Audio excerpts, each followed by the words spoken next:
नमस्कार दोस्तों, मैं उपन झागड़ और आप देख रहे हैं अपना चैनल हेल्प हिंदी। दोस्तों आज हम बात करने वाले हैं पोस्ट ऑफिस की आप एजेंट आईडी कैसे ले सकते हैं। पोस्ट ऑफिस की एजेंट आईडी लेकर के ना दोस्तों आप अपने गांव में या अपने क्षेत्र में जहां पर भी रहते हैं एक अच्छा सा व्यापार शुरू कर सकते हैं। पोस्ट ऑफिस का एजेंट आईडी लेने की पूरी प्रक्रिया हम आपको बताने वाले हैं। आपको पहले ही हम इस वीडियो में बता दें कि पोस्ट ऑफिस के एजेंट आईडी लेना बहुत ज़्यादा आसान नहीं है। इसके लिए आपको बहुत सारे एफर्ट करने पड़ेंगे, क्योंकि आपके क्षेत्र से ना केवल आप पोस्ट ऑफिस एजेंट आईडी लेने के लिए आवेदन नहीं करने वाले हैं। आपके क्षेत्र से कम हजारों लोग ऑलरेडी पोस्ट ऑफिस की एजेंट आईडी के लिए आवेदन कर चुके होंगे। लेकिन आपको कैसे मिलेगा, इस वीडियो में आपको संपूर्ण जानकारी देने वाले हैं। तो सबसे पहले हम ये चर्चा कर लेते हैं कि पोस्ट ऑफिस की एजेंट आईडी लेकर के आप कौन कौन से काम कर सकते हैं। इसके में दोस्तों जब आपको एजेंट आईडी मिल जाती है तो आप सबसे इंपॉर्टेंट काम नए खाते खोल सकते हैं, बीमा लोगों को दे सकते हैं, लोन दे सकते हैं और बच्चों के आधार कार्ड बना सकते हैं, आधार अपडेट कर सकते हैं और बहुत सारी सर्विसेज जो पोस्ट ऑफिस आपको प्रोवाइड करता है वो ज़्यादातर आपको सर्विसेज देने का मौका अपने ग्राहकों को मिल जाता है और वहीं पर कमीशन बेस्ड आपकी कमाई होती है। लेकिन अब इसे कैसे आवेदन करना है इसके लिए हम आपको बता देते हैं। पहले आपको ऑनलाइन आवेदन करना होगा, फिर उसी को ऑफलाइन करना है और इसके बाद आप जो पूर्णतः डिपेंड करता है वो डिपेंड करता है आपका जो पोस्ट ऑफिस है उसका जो हेड ऑफिस है, वहाँ का जो हेड है उसे मनाने पर। क्योंकि लाखों लोगों ने, हजारों लोगों ने आवेदन किया है, अब मिलेगा तो एक को ही आपके एरिया में, तो किसको मिलेगा वो डिपेंड करेगा आप उसे मना पाते या नहीं मना पाते। तो पहले चलिए हम प्रोसेस समझ लेते हैं कि कैसे आवेदन करना है। तो दोस्तों पोस्ट ऑफिस की एजेंट आईडी लेने के लिए आपको ब्राउजर खोलना है और उस पर लिखना है इंडिया पोस्ट पेमेंट CSP। इतना लिख करके पहले ये ऑप्शन आएगा who can apply India post payment bank, इस पर आप क्लिक करेंगे तो यहाँ पर उनका नाम बताया गया है जो इंडिया पोस्ट पेमेंट बैंक का आईडी ले सकते हैं। जैसे कि देख सकते हैं किराना स्टोर वाले ले सकते हैं, मोबाइल रिचार्ज शॉप वाले ले सकते हैं, फूड कियोस्क ले सकते हैं, ट्रैवल एजेंसी वाले ले सकते हैं, tea stall and many other unorganised retail outlet. ये दोस्तों इंडिया पोस्ट पेमेंट बैंक का मर्चेंट आईडी या एजेंट आईडी ले सकते हैं। अब दोस्तों तो ये लोग तो दोस्तों यहाँ पर ले सकते हैं। अब अप्लाई कैसे करना है इसके लिए दोस्तों इसी वेबसाइट पर आपको यहाँ पर देखते सर्विस रिक्वेस्ट का फॉर्म आ रहा है। इसके बाद एक आ रहा IPPB कस्टमर और एक नॉन IPP कस्टमर, इस पर क्लिक करना है और यहाँ पर आपको ऑप्शन मिलता है एसोसिएट विथ अस का, इस पर क्लिक कर देना है। इस पर आप जैसे क्लिक करेंगे तो service request form associate with us का पूरा फॉर्म खुलकर आ जाता है। तो अब दोस्तों यहाँ पर इस फॉर्म को पूरा आपको भरना है। तो सबसे पहले यहाँ पर क्या करना है, इंडिविजुअल या बिजनेस करस्पॉन्डेंस आप क्या है वो भरना है। तो मैं इंडिविजुअल हूँ। इसके बाद यहाँ पर आपको चूज ऑप्शन पर क्लिक करना है, मिस्टर मिसेज क्या है वो भरना है। इसके बाद आपको यहाँ पर अपना फर्स्ट नेम डालना है, जो भी आपका नाम हो, और लास्ट नेम डालना है। इसके बाद मोबाइल नंबर डालना है। दोस्तों ध्यान रहे मोबाइल नंबर वो डालना है जो चालू हालत में हो, क्योंकि इसी पर सारा कम्युनिकेशन आपके साथ होगा। इसके बाद ईमेल आईडी डालनी है। एड्रेस फर्स्ट लाइन, जो भी आपका एड्रेस है उसका पहला लाइन यहाँ पर डालना है और सेकेंड लाइन डालना है। पिन कोड डाल देना है। अब जैसे आप यहाँ पर पिन कोड डालेंगे तो आपके नियरेस्ट जितने भी ऑप्शन होंगे, नियरेस्ट पोस्ट ऑफिस जितने भी वो सब खुल जाएंगे।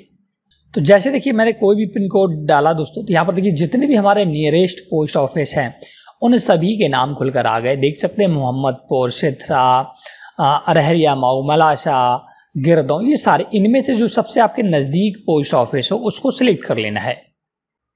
इसके बाद दोस्तों जैसे आप अपना जो सबसे नज़दीक होगा उसे सिलेक्ट करेंगे तो ऑटोमेटिक यहाँ पर उसकी डिटेल फिल हो जाएगी। लिंक IPPB ब्रांच, जो भी जिस ब्रांच से वो लिंक होगा पूरा डिटेल यहाँ पर खुल जाएगा। मैंने सिक्योरिटी पर्पज़ से दोस्तों यहाँ पर हाइड कर रखा है।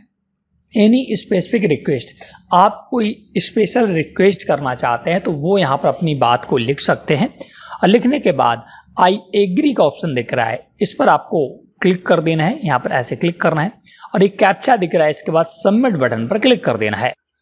Your submission has been successfully, देख सकते हैं मेरा सबमिशन सक्सेसफुली हो चुका है। अब दोस्तों सेकेंड काम आपको क्या करना है जो बहुत ही ज़्यादा इंपॉर्टेंट है, वो दोस्तों देख India post payment bank limited business correspondence application form. इस फॉर्म को दोस्तों आपको डाउनलोड करना है। ये फॉर्म कहाँ से मिलेगा, इस फॉर्म का मैं लिंक दोस्तों या इस फॉर्म को मैं अपने टेलीग्राम चैनल या व्हाट्सएप चैनल पर डाल दूंगा, आप उसे ज्वाइन कर लीजिएगा।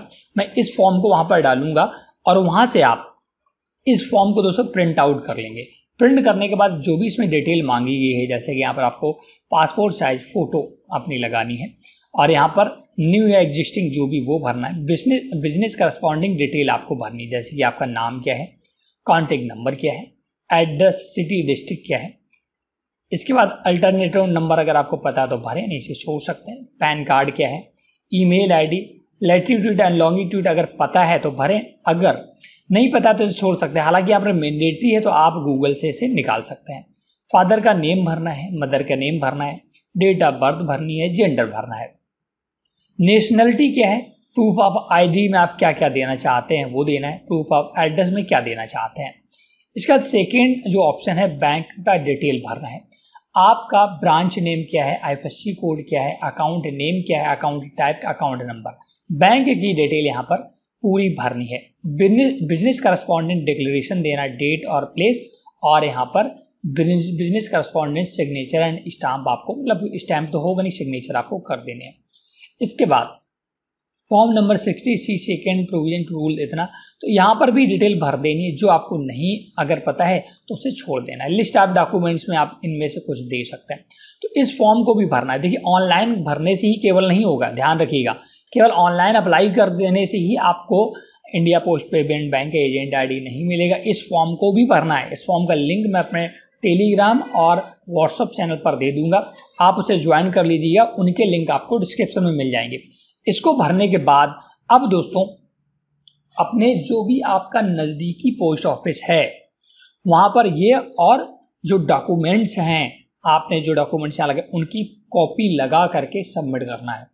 अगर आपके आसपास कहीं पोस्ट ऑफिस की हेड ब्रांच है तो आपको डायरेक्ट हेड ब्रांच में संपर्क करना है। देखिएगा, आप पोस्ट ऑफिस के लिए बिजनेस करना चाह रहे हैं तो ऐसा नहीं है कि आपको बहुत ही आसानी से सारी चीज़ें मिल जाएंगी, थोड़ा सा एफर्ट करना पड़ेगा।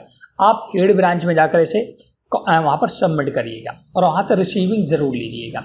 इसके बाद कुछ दिनों में जब वहाँ पर रिक्वायरमेंट होगी, क्योंकि देखिए आप ही केवल फॉर्म तो नहीं भर रहे हैं ना, 10 लोग, 20 लोग, 50 लोग आपके एरिया से फॉर्म भर रहे हैं और सभी को तो दिया नहीं जा सकता है इंडिया पोस्ट पेमेंट बैंक का आपका CSP या एजेंट आईडी, तो किसी एक को ही मिलेगा। एक एरिया में एक ही मिलता है, तो इसलिए आपको वहाँ पर अपना मनाना है। वहाँ का जो हेड होगा, ध्यान रखिएगा, वहाँ हेड से बात करके उनको मनाना है कि सर मुझे आवश्यकता है, मैं आपको और ज़्यादा बिजनेस करके दूंगा।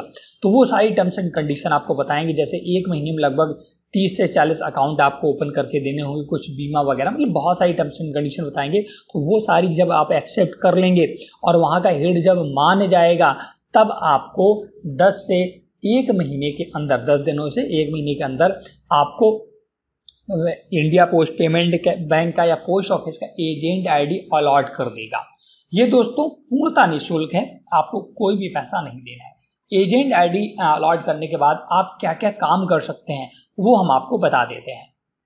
तो यहाँ पर देखिए, ये सारे काम दोस्तों आप कर सकते हैं इंडिया पोस्ट की एजेंट आईडी से, जैसे कि ओपन न्यू अकाउंट, आप नया अकाउंट खोल सकते हैं, आधार, ATM या APS चला सकते हैं, बिल पेमेंट कर सकते हैं, डोमेस्टिक मनी ट्रांसफ़र कर सकते हैं, payment to department of post procedure कर सकते हैं, डिजिटल लाइफ सर्टिफिकेट बना सकते हैं, आधार मोबाइल अपडेट कर सकते हैं, चाइल्ड आधार एनरोलमेंट कर सकते हैं, होम लोन कर सकते हैं, पर्सनल लोन कर सकते हैं, बिजनेस लोन कर सकते हैं, गोल्ड लोन कर सकते हैं और व्हीकल लोन कर सकते हैं। ये बहुत सारी सर्विसेज आप अपने पोस्ट ऑफिस एजेंट आईडी के थ्रू दे पाएंगे। तो ये पूरा प्रोसेस होता है। आपको ज़्यादातर चीज़ें मैंने बता दी हैं। अब दोस्तों ये डिपेंड करता है आपके हेड ऑफिस का जो हेड है वो आपकी बातों से कितना एग्री होता है, आप उसे मना पाते हैं या नहीं मना पाते हैं, क्योंकि वही फाइनली आपको एजेंट आईडी देता है। अगर वो चाहेगा तो आपको दे देगा, नहीं चाहेगा तो नहीं देगा, इसमें कोई जोर जबरदस्ती नहीं होती है। तो ये पूरा प्रोसेस था जो मैंने आपको समझा दिया। तो देखा दोस्तों, आपने आवेदन करना तो सीख लिया, जैसा कि मैं ऑलरेडी बता चुका हूं। अब डिपेंड करेगा आपके पोस्ट ऑफिस के हेड पर कि वो आपको इसका आईडी पासवर्ड देगा या नहीं देगा। ये आपके पूरे व्यवहार पर डिपेंड करता, आप उनसे कैसे बात करते हैं, आप अपनी बात उन्हें कैसे समझा पाते हैं, ये सारा डिपेंड करेगा उनके ऊपर। तो मैं आशा करता हूं कि आपको पोस्ट ऑफिस की एजेंट आईडी आवेदन करने का प्रोसेस और लेने की प्रक्रिया संपूर्ण समझ में आ गई होगी। मैं बिल्कुल गारंटी नहीं देता हूं कि इस आवेदन से आपको आपको मिल ही जाएगा। बहुत लोगों ने आवेदन किया है, लोगों को नहीं मिली है, बट जो मैंने मेथड बताया उस मेथड के थ्रू आप इसका आईडी जरूर ले सकते हैं। तो वीडियो को यहीं पर हम ब्रेक करेंगे। कोई भी डाउट अगर आपका इस संबंध में है तो कमेंट सेक्शन में बताइएगा। Thanks for watching.